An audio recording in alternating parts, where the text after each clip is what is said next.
Welcome to Your Career Unscripted. I'm your host, Jane Bernhard. I will be interviewing business leaders and recent graduates on the different perspectives, strategies, challenges, and advice on building meaningful careers across different generations. There's no right way to build your career or live your life. And I'm so excited that this show is in collaboration with Texas Immersive Institute at the University of Texas. We hope to help you define success on your terms and not anyone else's. Our guest today is Stacey Strickland. With over 17 years of experience in IT project management, customer success, and leadership, Stacey is passionate about ensuring value and maximizing customers' return on investment. Stacey's expertise lies in optimizing product portfolios for swift value realization and aligning them with organizational goals. Stacey thrives on building strong relationships across all levels and leading with inclusivity and empathy. Her primary focus is on strategic planning and project execution, ensuring team and customer satisfaction. Hi, Stacey. I'm so excited to have you on the podcast. My mission with this podcast is to showcase people with very unique careers who really care about mentoring others and giving back to people. You're one of the first people that comes to mind when I think about very kind and awesome people. I know you know this, but I think you're the coolest person ever. So I'm really honored that you would give me your time, more of your time. So thank you so much for being on the show. You're welcome. I'm happy to be here. Thank you for having me. Yeah, of course. And so your kindness and your energy, I think, is very unique. It's very clear to me that you have a passion for being a leader and for mentoring other people.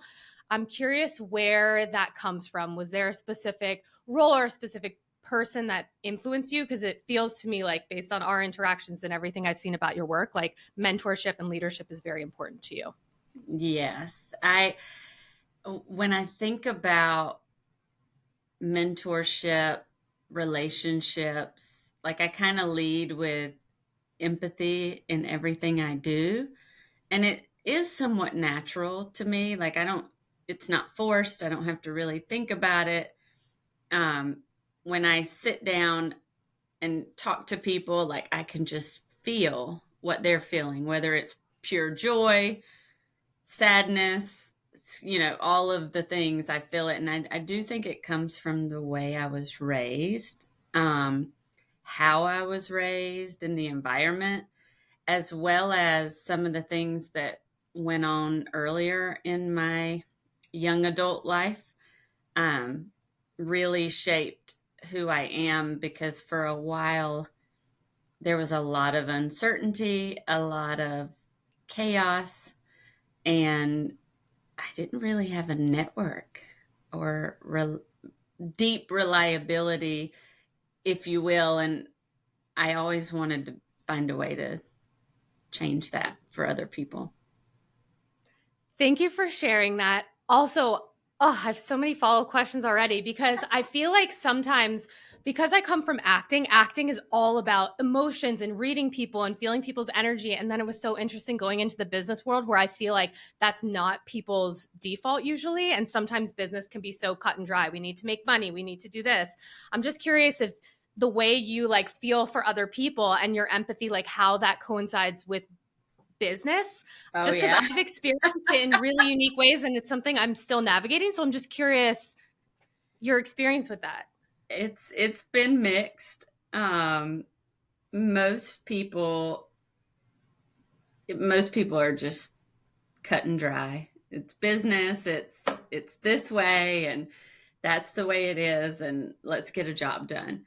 I will say I have always led with relationships. So I get to know people, and then I read the room. I read body language. I read when people disconnect from a conversation, or that moment when their face changes.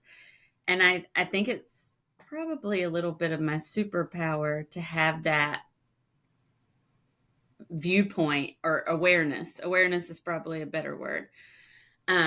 Because I think it helps. Then I can either stop or go back, or, hey, I noticed this, what changed? with what you're thinking or whatever the topic of discussion was. But it helps, because if somebody was just confused and they just stopped talking because they didn't want to ask a question, then I can at least get that clarity for them. Or if they completely were against something, I can understand why and then try to circumvent the situation and move forward. It's so interesting because I feel like the level of empathy you're describing is so uncommon in the business world. And it's so interesting because, like, when I was looking for a full-time job, and whenever I've looked for anything, my number one priority has always been find a leader who's super empathetic and communicative and kind. And it actually can be hard to find and hard to vet. Yes. So I very much admire that quality. Thank you. Thank you very much. So I want to read a very beautiful message that you posted on LinkedIn that really stuck out to me. And so I'm just going to read this because I think it's very inspiring. So in June 1999, I graduated high school and started attending a local community college the following August.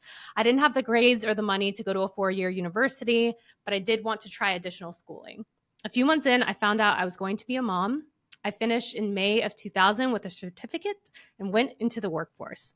Fast forward to 2023, both my daughter and I are college graduates. I cannot thank Microsoft enough for the investment in me, my family for their unwavering support, and the mentors who convinced me to go back to school. I'm proud of us and excited I graduated before Lexi did by just a few months.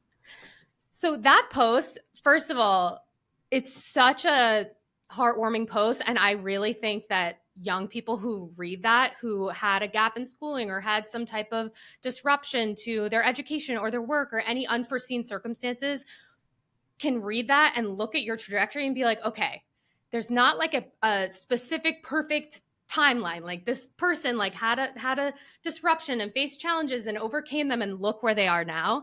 I just wanted to hear more about the story and hear it from you, because I really think it's such a beautiful and vulnerable thing to share. So I'm just curious to hear more, whatever you feel comfortable sharing. I'm glad you used the word vulnerable.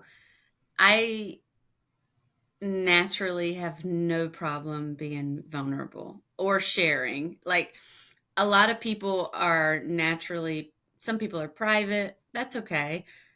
Some people don't like to share. Some people look at things like when I went into school, into the community college, they could look at that as failure, right? Like, you didn't finish what you started. And that was why I got the certificate, because I wanted to be a nurse. I wanted to be a nurse practitioner. I actually wanted to be like in the emergency room, or somewhere in like trauma. I wanted to help people. I wanted to give back. And so I don't look at situations like this one as failure. I think that's the first key thing. But a lot of people do. They're like, oh, I got pregnant. I can't finish school. I'm going to go do something else. I kind of look at those as opportunities. I learned a whole lot. That was part of the chaos I was talking about. But I learned so much about myself and who I am. And in those challenges and those situations, I learned a lot about life too. But I have no problem with seeking clarity, asking questions, sharing my stories, because I feel like the more I do, it just opens people up. Like, nobody has a set path. Nobody.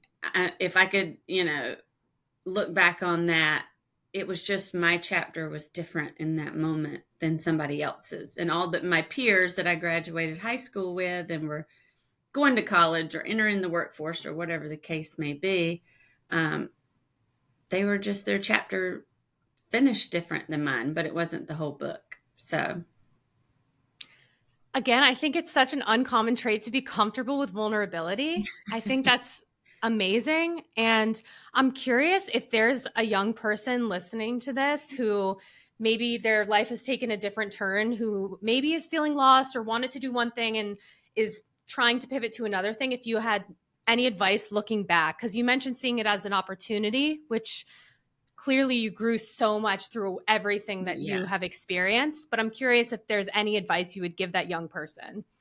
absolutely. I would take Michael Jordan's comment of you miss 100% of the shots you don't take. And a not now is not a no.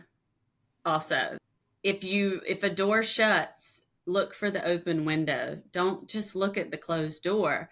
Figure out why it closed, but then go and look for something else and lead with passion. Do what makes you happy because there's value in that. If you just go to a university because you want the status of that graduating from that university, or you just want to say you did X, Y, or Z, or you worked for this brand or this company, or you had this title, like you're not going to have any fulfillment, and you're never going to find your true potential if you focus on those things.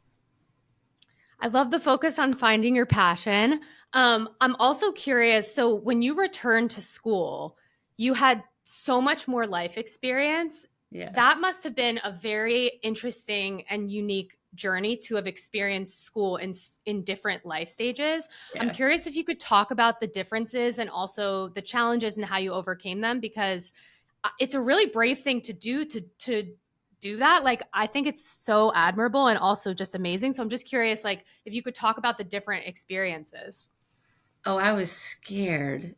I was so scared to go back to school. I was scared of, you know, not getting good grades, flunking out. I mean, I admittedly had horrible grades in high school and did not have great grades at the first round of additional schooling. Um, so I was afraid of that. I was afraid of being an older person in the room, even though it was 100% online. I was fearful of what that could potentially look like. I was afraid I wouldn't be able to manage the work-life balance. I mean, I maintained a full-time career, 2 kids, a home, a husband, a couple of dogs, you see, like it and school. So it was a lot. There was a lot of fear, but faith over fear for me every time. Wow, wait, it's so interesting because the next question I was going to ask you was going to start off with your career in project management. And as you're describing all the things you're doing, I'm like, how did you balance all that? But then I'm like, you are a project manager, so Yeah. you can probably do 5,000 things at the same time. Yes. It's a Uh, blessing and a curse. yeah, so I cannot imagine how you balance all of that. It's incredible. I wanted to ask you some questions Yeah. to showcase your path and decisions you've made along Yeah. your career journey. So we've talked before, and I know you worked before you started your career on project management. I'm curious if you could kind of just walk us through your trajectory in general. You've worked in different functions, you've worked a lot in tech, but can you walk us through a bit of your journey and how you navigated making changes? Yeah. Um, I can be a little impulsive and I have to channel that so it's not in a bad way.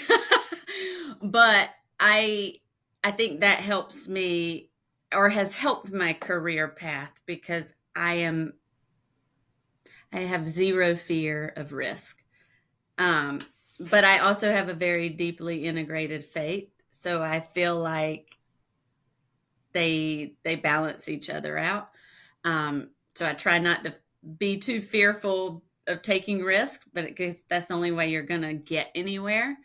Um, but I started out as I had so when I went to the university or the community college, I got because I was trying to get into the nursing program. They wouldn't allow any breaks in the program, so you had to go consistently the full 2 years. And so obviously being a mother, I couldn't not have a break. So I went into phlebotomy. That's where the certificate came from. And I worked in the lab at a hospital right out of that. And it was unmanageable times. It was like 4 a.m. to noon shift. And then I had to go home, take care of my daughter all night, and then get back and do it the next day. So it was a lot with a newborn as a single mom. So I started doing insurance physicals, which is where I kind of marketed. I don't know if you've ever had life insurance and you have to take a few tests just to make sure everything's good. So that's what I did. Well, then the insurance agent, and I don't believe anything happens by chance either. Um, One of the insurance agents convinced me. He said, "You would be a phenomenal insurance agent. Come sail with me." So I went and got my license and started selling insurance. And that didn't last but a minute and a half. It's not true. I did that for like a year and a half, and it was okay, but it wasn't where I was supposed to be. Um, I got another job at Silver Sky, which was a managed security company, and I was the front desk, like office admin. Um, and about 6 months in, one of the managers came to me and she said, "You're so detail oriented. I watch you work all the time. I think you'd be great. We have a project coordinator role open. Would you be interested?" And I was like, "I've never done that, but sure, let's do it." Um, so I took that, and then, I mean, within a few months, I was the lead project manager, and then I think 5 years in or so, I became the manager of that team, and then it was all around leveraging my skills that I just kind of naturally had, and then getting additional certifications and things to reinforce the learnings. But then I went to Citrix. Then I ended up at Microsoft, but I literally started at the front desk. That's amazing and such an inspiring story. And clearly you had the facility to do all these different things. You just needed someone to see it. Mhm. I'm curious. So one thing I really want to help illustrate is what different functions feel like and are like, even just on a day-to-day basis, from like project management to customer success. Can you tell us a little bit about what you were doing in each of those roles, how they're different, anything you feel comfortable sharing about what you liked and didn't like? I'm just curious to learn about that. Yeah. I had no background in customer success either when I went to Citrix. Two folks that I was worked really closely with at Silver Sky had went over to Citrix to start their customer success org. And they called me and said, "Hey, let's do this. I think we all need to do this together. We're going to be boots on the ground." And so I was like, "Okay, I don't know what customer success is, but I know how to work with customers. I know how to make things happen for people, so I'll figure it out." Project management is very detail oriented, action oriented, timeline bound, and at times you have to manage and lead a project with no authority. So you have to learn the power of influencing without authority, because you don't manage the people, you don't manage the resources, but you manage that project and you're accountable for it. Customer success is very relational. It's very gray. It's all about understanding your customer and then finding a way to map back your technology or your scenario to meet their needs. So wherever they purchased your product, first making sure they have value there, but then how can you extend that value? How can you really, and it takes research. Like when I got customers, I would look online and see if they were in the news. Who were their competitors? What were they challenged with? Their industry. I got very deep in their industry, but without doing that, you can't help them if you don't know what their challenges are. So, question for you. At the beginning of this conversation, you talked about reading people, feeling their emotions and all of that. And knowing you, it comes from such an authentic place. Do you feel like that empathy and like the ability and the desire to kind of read those situations helps you a lot in customer success, because it is a role that is so relationship based. So you can kind of sense like how to actually help people. Oh, for sure. I mean, even when COVID hit, I wasn't leading a team at Microsoft at that point. I was still an individual contributor. And I really, that was when I did some of my very best work, because everybody was in very similar situations and challenges, but everybody's was unique. So the time I spent with them and understanding what they needed, I was able to help them quicker. But absolutely, all of my customers, I would know all about their personal lives, their business. I even so far as like knew how they were measured on their team for their boss, because I would find ways to make them win and have wins and value add to their leadership as well. Can you tell me what are the most fulfilling parts of being in customer success? And then on the flip side, some of the challenges you've experienced in that function in general? Oh, the best part is really seeing the outcomes to your work. I worked with one of the state's local Bureau of Investigations, and we were transforming their Amber Alert process. And when I got that first call that they had saved a child using the technology that I helped them set up, and that was it. Like, it's moments like that when you have tangible outcomes that you can see. You're helping society, you're helping the business, you're helping the economy, public safety, whatever the case may be. That'll get me out of bed every day. Challenging, I think it goes back to the no authority. Very similar to a project manager, customer success is caught between sales and support. And customers, if they're not getting what they need with support, who do they go to? The customer success. But if that's not your functional area, how do you help them without saying that's not my problem or that's not my job? Or how do you not get inundated with issues while trying to still drive outcomes? And then again, you're not sales, so you have to also form very deep relationships internally in your org to be able to have that authority to get your job done too. It sounds like interpersonal skills is truly Yes. vital to this function. I'm curious if there's a young person listening to this and what you're saying is resonating with them. What type of qualities you think make for someone successful in customer success? You mentioned the interpersonal skills, being able to work with different types of teams. Are there other things that you think make for a person who would be very strong in that function? Adaptability, curiosity, definitely multicultural awareness. There's so many different people and functions, so you have to be aware of everyone. Resilience is a good one too.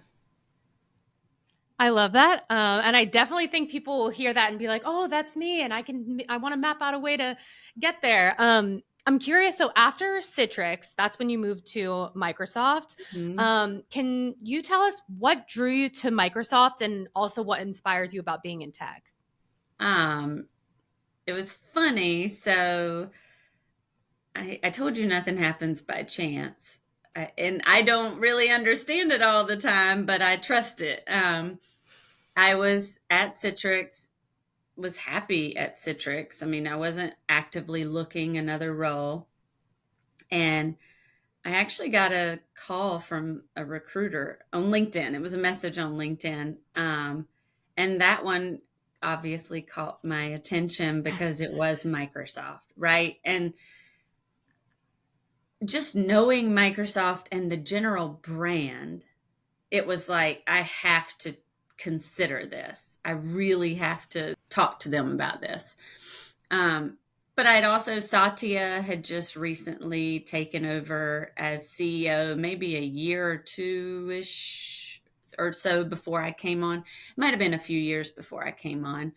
And he was just fundamentally changing the culture of such a multinational organization, such a big conglomerate, if you will, like, and he was able to do it through the teams he formed and the priorities that he set.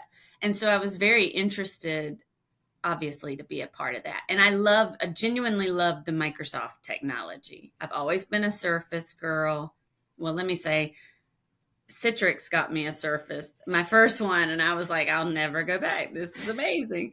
And then all of their productivity tools, and now with like generative AI and all of these show-stopping innovations, that drew me to Microsoft, of course. And so they actually reached out and they said, we have a customer success gig, but it's in Fargo, North Dakota. And I said, can't believe this, but I'm gonna have to hard pass. Like, I'm not a cold weather gal. So that was not going to happen. And I hung up the phone and I remember thinking, I cannot believe I just told Microsoft no. Like, what was that the right thing to do? Like, I genuinely would have been miserable. And that would be the first thing. It goes back to what we were saying with younger people, just people in general. Life is too short. We spend too much time at work to be unhappy. If you can't be happy, and I wouldn't have been happy in Fargo, North Dakota. So I was like, okay, I did the right thing. I'm going to have peace. And if it's meant to be, it will be. But I asked her, I said, if you have anything else, please call me. I'm very interested. I got to stay in the eastern part of the United States.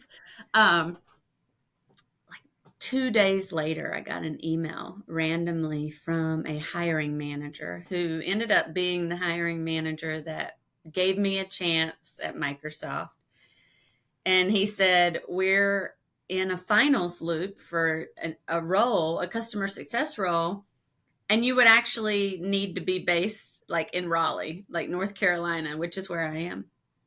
And I was like, oh, okay, well, yes, I would love to interview, and I don't need time to prep. It's fine. Let's interview. And he said, okay, well, it's Friday. And this was a Wednesday, maybe. Might have been Tuesday, because I think I talked to the recruiter on Friday. Anyway, he said, well, come on up. We're in Virginia. Can you fly up? We'll get your plane ticket.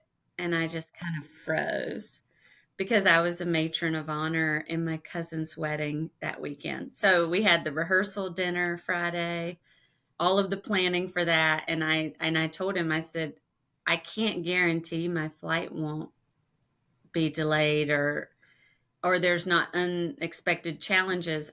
I can't fly to Virginia. And it's too far to drive with traffic. And he didn't miss a beat. He said, we have technology for a reason. Let's do a virtual interview if you're okay with it. And I was like, yes, absolutely. And then ended up getting the gig. Like, I thought for sure, because I wasn't in person, I was going to hinder myself a little bit. But I was definitely went before to cover that for me, because here I am. What I think is so inspiring about that whole story is that, one, you listened to your gut on what you felt like was right for you in the moment, even if on paper you felt like, conventionally I should want to do this other thing. And also just, I think sometimes people sacrifice their personal life at the expense of work so hard. And when I look at your career, it's like you've been so successful and you've done so many different things, but you also stuck to your guns and you weren't willing to do something that went against your gut feeling and intuition. So I think that's really helpful to see. Yeah, no. And I will say, there have been plenty of times I have probably sacrificed my family and my time for my career. But you hit the nail on the head. My gut has never steered me wrong. Even when it felt like I was wrong, even when it felt like I should have done something else, or maybe I was just disappointed. And it wasn't my gut telling me I should have done something else, but I was disappointed because I thought in that moment or that time frame, something wasn't happening when it was. And I can't think of a time where I didn't have a better outcome than what I tried to give myself. So trusting your gut is key. Like I tell my kids that all the time. I'm like, if there's one thing that will not steer you wrong, trust yourself. It's so interesting you say that, because when I try and trust my gut as much as I can. And when I think of the times where I went against it, it never turns out Never. well. And I always regret it, even if at the moment I had like cognitive dissonance of should I do this or should I do this? If I go against it, it never works out. It don't. It Yeah. really doesn't. So just don't do it. It's hard. It's really hard because, in that moment I was like, should I just, if I chance it, like it's just a rehearsal dinner. But it wasn't just a rehearsal dinner to her. It wasn't to her memory, and in that very special time in her life. And Microsoft has not disappointed me since. They're very, very people first.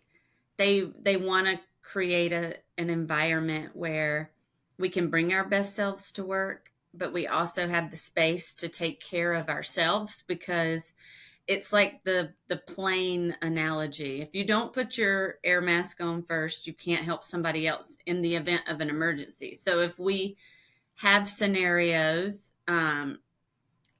transparently, I'm going through things right now. Had a one-on-one with my boss this morning, and her exact words were, you tell me what you need. What does support look like for you? And you've got it. And that is the culture that Satya built. Like all the leaders, like we have priorities and values of model coach care. And they mean it. They walk the walk.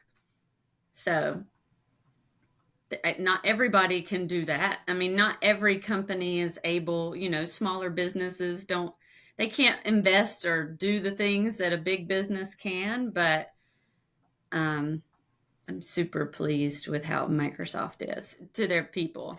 That is not as common as it should be. And Yeah. also, your boss saying, what do you need? I feel like that's something you would probably say to your team, because that's a very empathetic thing to say. I'm just curious, when you kind of moved from being an individual contributor to being a manager and being in leadership, how did that kind of transform your career, your life, your day to day? And what lessons about leadership would you like to impart to young people? I feel like the leadership aspect of just kind of generally leading the team came very natural to me. All of my one-on-ones, to your point, like the very first one I ever have with people is, tell me about you. I don't care anything about work right now. Who are you? Why do you come to work every day? What motivates you? Is it money? Is it time away? Is it work-life balance? Is it recognition? Like, what are your motivators and your triggers? Because as I know those things, when there is a job well done, I can make sure I motivate you the right way. And I've started asking my people too, how can I make you happier? My sister-in-law was at my house one day, and she said her boss had asked her, what can I do to make you happier? And I don't think I had ever heard anybody say that. And like, those are important. So principles are just find a way to, a leader is someone to help with strategy, find execution plans, but then also honestly to unblock. Like I would say the leadership wisdom I would leave is, great leaders don't pretend to be the ones with the answers. They know that their people are the ones that actually do the job. Now, customer success, I did the job, but even though I did the job, I'm not in their customer conversations. I'm not in their skill set. I'm not in their technology. So I can't be an expert like them. And I'm okay and secure enough in myself that I know that. So I'm like, you're the expert. Tell me what you need to get your job done and what support you need to be successful. You know, when I was in business school and I was like, okay, the most important thing to me is finding a really strong leader as a manager. That was like one of the most important things. I was like reading articles, like what types of questions should managers ask to like vet things. And it's like exactly what you just said. Like, what can I do to make you happier? What can I do to support you more? So yeah, that's so cool. And your team is so lucky to have you. They make me Yeah. look good. But it's because I genuinely believe I give them the space they need to do their best work and to show up and also take care of things that they need. And it's kind of invaluable. People want to do a good job naturally. So if they're given that platform, sky's the limit. One thing you mentioned earlier about the customer success function is adaptability. And I have not managed a team before. So I'm really curious to just hear about the experience of managing just different personalities and different types of people and how you kind of have to adapt to everything you just said. Everyone's motivated by something different. People have different goals. They're there for different reasons. They might want to stay in the role for a year and they might be more outgoing. One person might need space to think. I'm just curious how you've had to adapt to different personalities throughout your time being in leadership. That was not the easiest thing, right? But one thing I will say is it's not a one size fits all. It can't be. If somebody tries to lead a team, because right now I think I have 17 people on my team. They That's are a lot of 17. people. It is. They are very unique. Okay. They're all different. And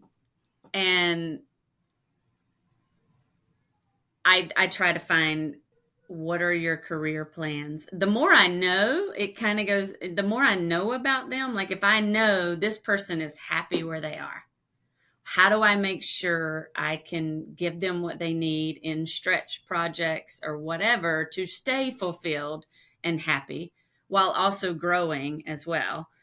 But then some people want to go into management, so I'll connect them with people so they can network, or I'll give them visibility projects where they can have that mentorship and visibility to leaders.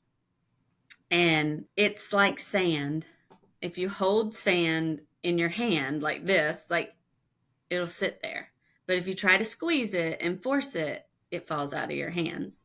So I mean, life and work is that way too. Like if somebody tells me, I had a one-on-one not too long ago, and that individual was, I've been looking for a year for X and can't find it. And I was like, oh, well, we can find it for you. Like the person just wasn't happy and they weren't in the right spot. So it's like, let's find you a better fit. Just don't force it. And that I will say is a weakness of mine that I've had to work on for a lot, probably several 10 years now, and I'm still a work in progress. But I went through a period in my life where if I didn't felt like I controlled outcomes or situations, there was so much chaos that I couldn't function. So my defense mechanism was control. That doesn't work. It doesn't work parenting. It doesn't work in business. It doesn't work in life. So just kind of going with it and trusting the outcome and the process. Was there something that clicked where you were like, I really have to let go of that control? Was it just necessity, like it doesn't work because you actually can't have control over things? Or was there a specific moment where you didn't have the control and it just turned out okay? Oh, yeah. I think a mixture of both. I think I've seen where if I just let it ride out the right way and do what I can do and focus on what I can control, like should be controlling, and then let the other go. And then two, I think it just, I don't know. I I think it just kind of happens from failure. I'm like, oh man, I tried to control this and that was a terrible outcome. And it was enough of those where I was like, okay, I don't want to do this anymore.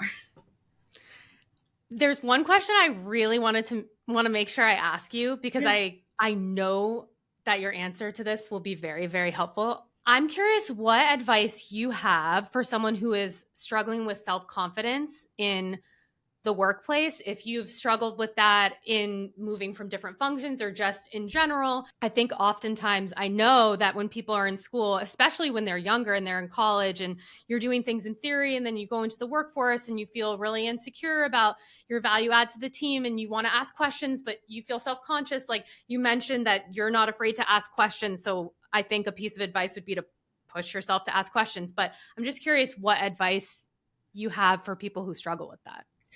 Growth comes outside of your comfort zone, first of all. You're never going to grow if you don't do things that scare you or challenge you or make you uncomfortable. I encourage being uncomfortable. And if my kids have heard me probably once, they've heard me a million times say, the worst somebody can tell you is no. If you want something, ask. If you have a question, ask. Like, even if you don't know what the question is you want to ask, say that. Like, articulate it. I'm really struggling here and I don't know why, but help me here, or whatever. But yes, curiosity, just asking questions. And then probably one of the most things is, I don't believe as humans we were meant to go at things alone at all. And so I call on my personal board of directors, but I have a group of people, and it's kind of like the old saying, it's better to have 4 quarters than 100 pennies. It's a very small circle that I can count on one hand, and they're very different individuals from very different walks of life. But they are the people that I can go to say, I'm struggling with this. I'm having this issue at work. I'm having this insecurity, because the reality is we all do. People just don't talk about it. And I think social media has been a hindrance in that, because all you see is people's highlight reels. Nobody is going to be vulnerable and share how they're really feeling for the most part. And so all someone sees when they refresh all day long is this promotion, this wonderful trip that they got to take because they were a top performer, or they look at my stuff and they're like, she's just had it made. She has not. The outcomes have been fantastic. The journey to get there, we were off-roading most of the time. It was like, you better buckle up. It's turbulent, and I don't know, we crashed a few times. But it just don't settle. Don't settle.